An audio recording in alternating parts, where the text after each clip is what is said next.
We've all heard of comfort food, the kind of food you like to eat regardless of its nutritional value, but it just makes you feel good. It is my professional opinion. We should get the hell out of here. He is inside with us! You don't really know much about Halloween. The last great one took place 3,000 years ago when the hills ran red.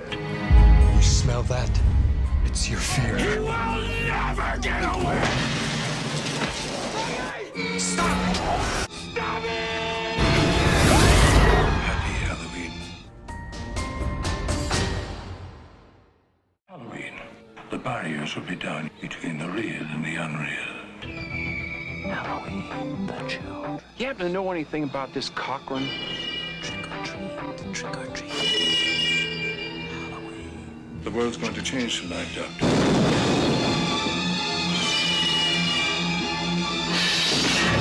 Halloween 3, Season of the Witch, the night no one comes home. And happy Halloween again, everybody. We're back with another line of discomfort flicks. You know, that was honestly one of my favorite things we did last Halloween. I loved our lineup. Yeah. But as much as we loved our lineup last year, I kind of really love our lineup this year. Our lineup this year are threequels and remakes. What do they have in common? We have a theme. Yeah, we have theming. But what do they have to do with each other? Absolutely nothing! We don't care. We just want to talk about these movies, and they just happen to have these connected themes. Well, the funny thing is we came up with the films we wanted to talk about, and we made a point. Hey, 2 of them are the third film, and 2 of them are remakes of very popular or known horror films. So, yeah. There you go. There's your theme. Let's just get the elephant out of the room right now, and let's just talk about the most notorious threequel of all of horror, the one which is still hotly debated to this day, and it is still the #1 demanded movie on Joe Bob's The Last Drive-In. Because we want to see Darcy happy. Let's see, Darcy. Yes, we live for Darcy being happy because let's face it, she's a. That, and I kind of would love Tom Atkins to show up and just keep giving like Joe Bob a death stare. Yeah, I know, that would be beautiful. Obviously, it's Halloween 3, Season of the Witch. Yes. Directed by Tommy Lee Wallace, who actually did work on the first Halloween film. He was handed the directorial reins over by John Carpenter. Carpenter had a major role in this as far as like the writing. He even produced it. And it followed on with what he originally intended for this franchise. It was meant to be an anthology. 1 and 2 were its own thing, 3 would be its own thing, so forth, so forth. Yeah. Like, American Horror Story style, which we're all cool with. Same actors coming back in certain roles and whatnot. Yeah. No big deal. And I feel like maybe it would have had more oomph if Halloween 2 didn't happen. I would argue that it would have done better if it did say 3. That I agree with as well. If it just said Halloween Season of the Witch, I think the film would have been so much more well received. Because people have a little stick up their ass or a knife up their ass that, oh, make it mayors, ain't it? Yeah. They got all bitchy because like, oh my God, they did something different. We want Michael back, so it'd be Michael Palpatine and all that. Case in point, whenever they do something creatively different, then people complain, and then they do something status quo, and then people complain that they're not doing something different. Russell T. Davies. Okay. All right. Well, damn. We went there, didn't we? But Halloween 3, Season of the Witch, or Halloween Season of the Witch, whatever you want to call it, does something different. And it's kind of amazing. It's kind of wonderful. I kind of put it in the same camp as Shock Treatment, actually, where kind of like how I keep telling people the best way to enjoy Shock Treatment is just forget Rocky Horror. Just look at this as a self-contained movie. Halloween 3 was always designed to be self-contained. And don't think about Halloween or Halloween 2. Don't think about Michael Myers. Just watch the movie. Yeah. And it's kind of an amazing film. And I will throw down and I will slap anyone in the face that the way the film ends is better than any Halloween movie. And I do like the new ones and I like the original, so don't. Yeah. Ends better than any of them. Oh no, I say this to everyone, especially all the haters. I say this to completely rub this in their face. Michael Myers took 2 movies to kill one 10-year-old, and he couldn't even kill her until she was recast and 16. Silver Shamrock? Spoiler. Silver Shamrock kills millions of children posthumously. Tom Atkins couldn't stop them. And the fact that Tom Atkins couldn't stop it, that says something. That's because power. If you know, like, Night of the Creeps Maniac Cop. I mean, granted, he couldn't stop Maniac Cop. He couldn't stop Maniac Cop Even either. Bruce Campbell barely. Come to think of it, he does get killed a lot in these movies. Oh, he didn't Ghost die. Pirates couldn't kill Tom Atkins. Okay, there we go. No, he didn't die in That's what I mean. 3. Oh, well, he still failed. Yeah, but he didn't die. He didn't die, but he still failed. Maybe he saved his own kids. We don't know about that. His wife is a bitch. Yeah. I'm sorry. Turn that down. I'm sorry. I know Tom Atkins' character was kind of a womanizer and a lush. Okay, I get it, dude. You kind of open about it, but your ex-wife's a bitch. Yeah. She's a bitch. And who do you cast? You got cast freaking Nancy Loomis from the first film. American Horror Story style, like they totally went that route. Dick Warlock, he's prominently in this, and he was Michael Myers in the second film. That's right. Yeah, you get to see him like in a very stoic face just rip a guy's head off. All right, Michael Myers is scary. He's creepy. Yes. I'm throwing down the Cochrane in this film is even more intense, more frightening than Michael Myers in any incarnation, including the recent one, which don't get me wrong, I say more recently he is pretty intense. But Cochrane is still terrifying. Yeah. His whole Dan O'Hurley, and I think a lot of it is the success of the actor Dan O'Hurley, who most people know and love from The Last Starfighter. He played Grigg, and he also was in RoboCop. I think the charm about Conal Cochrane is he openly says he's doing this as like the ultimate practical joke. Yeah, I do love a good joke, and this is the best ever. A joke on the children. That's pure evil. Like, people say Michael Myers is pure evil because he just kills without need, or he just kills. A person who kills because it's fun, I think that's more evil. Yeah. Like someone who's enjoying the moment. Well, I don't feel like Michael Myers enjoys his moments. I feel like Cochrane is like, oh yes, let's kill all the children. All right. Doing it as a practical joke. Yes, he also says he's doing it as a blood tribute to the spirit of Samhain, which is another thing I feel this one has over every single other Halloween movie. This Halloween movie is actually about Halloween. Mm-hmm. Halloween's actually a vital, pivotal plot. Sam would approve. Sam would, Yeah. He'd be Sam would cool approve. with it. Yeah. Oh yeah, Sam would be totally all about this movie. It's a blood tribute to that adorable little ragdoll. So I mean, wouldn't you? I would. I'd hug Sam. And I kind of love the bit where they're like, "Oh, this is a piece of Stonehenge. How'd you get here?" Oh, you wouldn't believe how it. And I'm like, that is details, such a. but okay, you're evil. That is such a dick move too. I kind of loved it. Yeah. Sometimes it's great when screenwriters are fully aware that they can't really or don't really want to waste time. They just are like, whatever. So they're gonna say, "Fuck you. We're not gonna tell you." Legitimately, this film is so well shot. It's a great mystery centered around Halloween, which is kind of rare for an actual, aside from like Trick or Treat, a lot of Halloween-based films are not central to Halloween. They could occur at any point in October.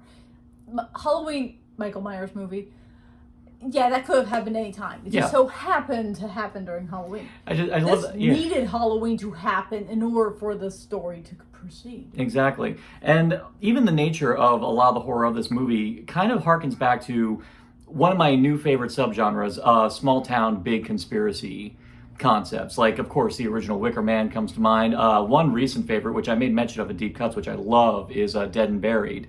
This one has a lot of echoes of that. Carpenter himself openly cited Invasion of the Body Snatchers as a major influence on this one. And given the fact that one of the major surprises comes when a major character disappears off screen, but then all of a sudden finds out no, they turned her into a robot replicant, that's very Invasion of the Body Snatchers right there. The most intense scene probably in the whole film is when you see what the whole plot is. What's the bad guy's idea? What's he gonna do? And he's like, oh, let me show you. And you watch a kid fucking die. And I'll be granted, a brat kid, so they kind of set him up to be a brat so you don't care too much. But at the same time, you're like, yeah, well, that's going to happen to innocent children. Like, some dumb kids who just happen to like these masks, happen to look at the TV at the wrong time with the most catchy bad earworm jingle. The greatest on the earworm.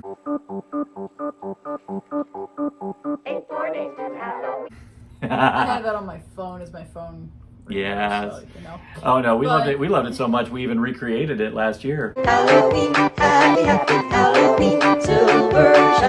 Yeah, we did. We did. I mean, I did a miserable job. Oh no, I worked. You did good. I was terrible. Yeah, it was great. Darcy loved it.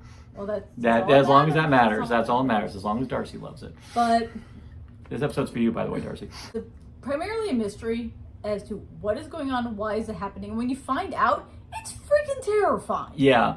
When you see just what happens to that one kid and anyone surrounding that kid. Yeah, it's not just the kid dies. It's no, if you're around the area, you're probably going to die Yeah. too. And then when you realize he's doing this on a wide scale that's going to encompass the entire nation.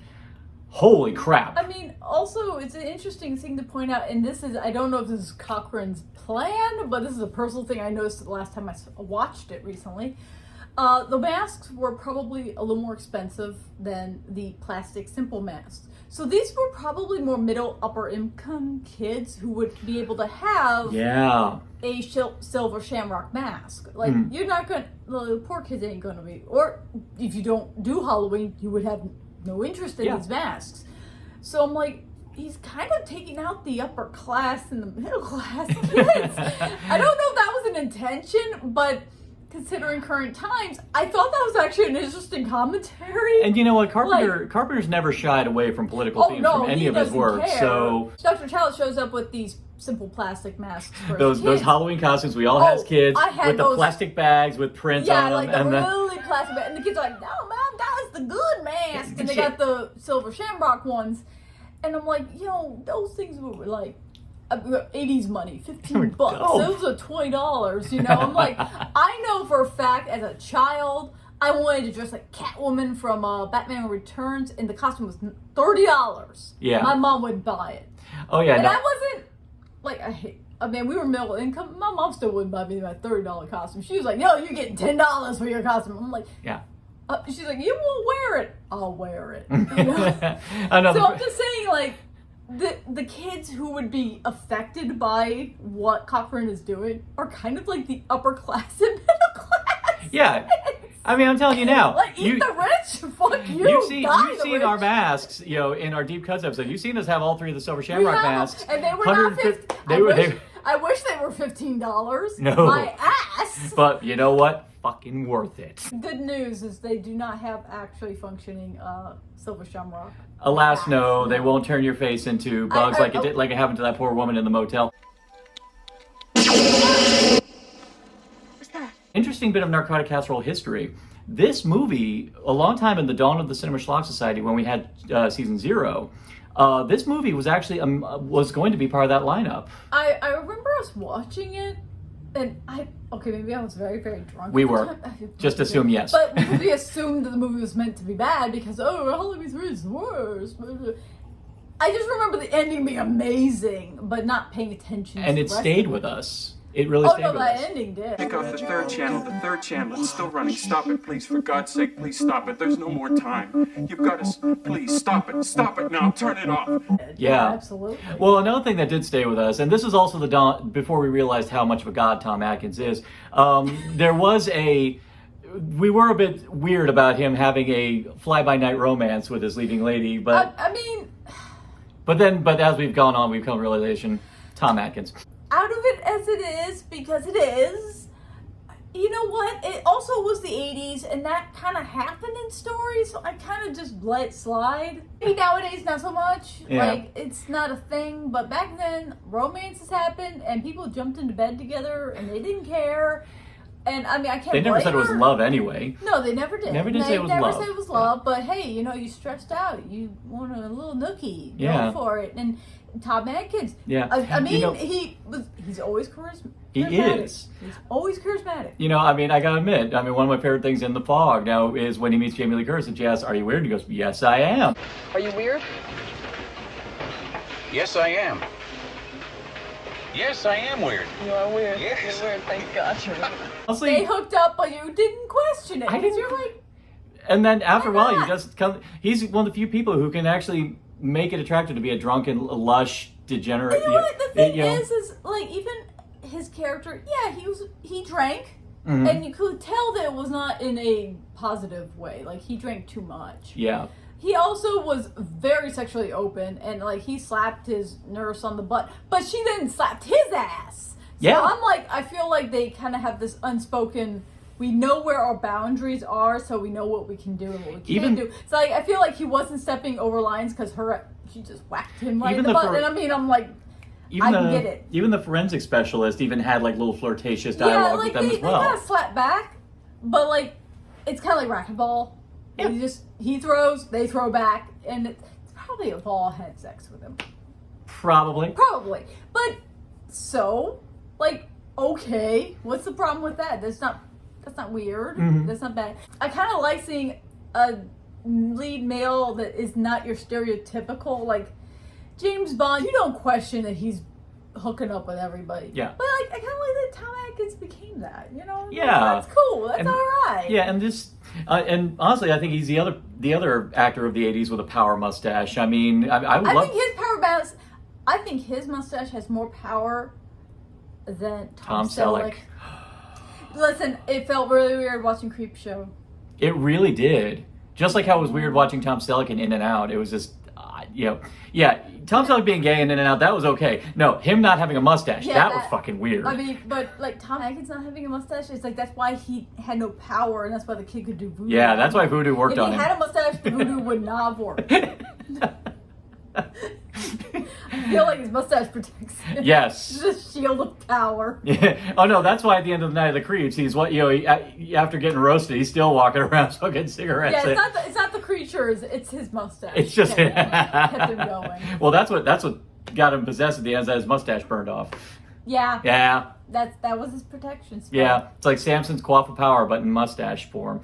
I can believe it. The whole latter half of this review is just. I have no idea what the hell this is going. I don't mind. I It still hasn't crossed the zeitgeist into casual horror viewers. A lot of them I still think people need to educate themselves. And I'm not saying that in a negative way, but you have to understand that sometimes doing something different is okay. Yeah. And this film is its own thing. It's very clearly those who create Halloween, including Halloween and Halloween Kills and all those more recent films, have a love for this one. If you didn't notice from the trailer alone. That's a straight line to Michael's childhood home. I mean, we were in the Halloween Horror Nights haunted house for Halloween 2, and they had Halloween 3 references. Yeah. There's love for it. The creators do love it. Yeah. And I do feel that it's getting a little bit more acknowledgement nowadays. I definitely have noticed in the like really hardcore horror enthusiasts, like especially like the scholars, the people who really appreciate experimentation in horror. You know what? I'm gonna blame the whole trek of about the last 20 years of all the remakes and everything, and some significant failures. Is that people are looking back and kind of appreciating films that maybe did something different, something interesting, and you're like, oh. That wasn't so bad. Halloween 3 is why Michael Myers is an icon today, because people didn't care for it. So they made the fourth one, they made the fifth, the sixth, H2O, blah, blah, blah. Yeah. If Halloween 3 had succeeded, they would have gone into the anthology format, and Michael Myers might not be the icon he is getting to film in a few weeks. Yeah. So as much as Halloween 3 is wonderful, it's a great movie, its failure gave birth to Michael Myers being an icon. Yeah. So you can kind of see it in two ways. And that's not a bad way to look at it. Honestly, that rationale is kind of what helped me kind of come to peace with the fact that this franchise never became the anthology it became. Because, yeah, Michael Myers is a very powerful presence. I mean, and Mustafa Akkad understood that when he insisted that Halloween 2 get made to wrap up everything from the first movie. You know, to his credit, he did understand the importance of iconography and how potent that can be as far as marketing. You know, and it's just a shame that it came at the expense of a potentially great experiment, an experiment which, as time has gone on, with other shows like American Horror Story, of course, has proven to work when you approach it the right way. I mean, one could say is that if the second Halloween movie was an anthology, then it could have succeeded. I mean, there's another universe where Halloween 3 was a success and Michael Myers never became an icon in the pantheon of Jason and Freddy and even Leatherface. But, you know, we have what we have. Halloween 3 is still fantastic on its own, and I mean, it stands on its own. Yeah. So, it's kind of, you're getting the best of both worlds. I think it's a wonderful movie. It's Honestly, great. just It's watch fun. it. Just watch it as this wonderful, self-contained, oddity. One could say novelty. I'd say novelty. I think is a better term for it. I would. I mean, it loves Halloween. That's the thing Yeah. is, it's one of those few horror movies that really embraces Halloween more than, I would say the only one that rivals it would be Trick or Treat. Trick or Treat, They're Tales of Halloween, Night of the Demons actually does a really good job embracing Halloween. Like a few of, but like for a film that embraces the holiday of Halloween and it being essential. You know how you have all the rules of the Christmas film, and it's like Christmas has to be a major portion of it. Halloween 3 actually is one of the only ones that Halloween is a major portion to it. Yeah. So. Exactly. So I say don't ignore it this Halloween season, particularly if you're among the throng who society tells you have to reject this one. Just objectively look at this one on your own terms, and you may get a lot more out of it than you expected. Just throwing it down, it's better than a lot of Michael Myers films. Yes. At least better than Resurrection. Trick or treat, motherfucker. Way better than martial arts Busta Rhymes. And I have no hate for Busta Rhymes, He was great in Shaft. but no. No. Like, no. Happy, happy